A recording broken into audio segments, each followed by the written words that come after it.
नमस्कार, good morning. आजची tips आहे नवीन एक घेऊन आलेली आहे।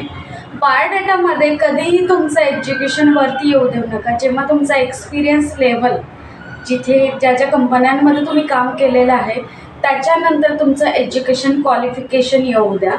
आणि जे फ्रेशर लोक आहेत त्यांनी स्किल सेट नंतर एज्युकेशन येऊ द्या, कारण तिथं त्यांचा एक्सपिरियन्स नसतो।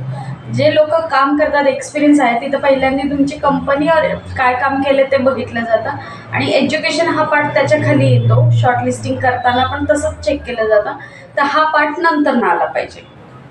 ही अशा जर टिप्स पाहिजे असेल, आवडत असेल तर नक्की व्हिडिओला लाईक करा, शेअर करा, कमेंट्स येऊ देत तुमच्या।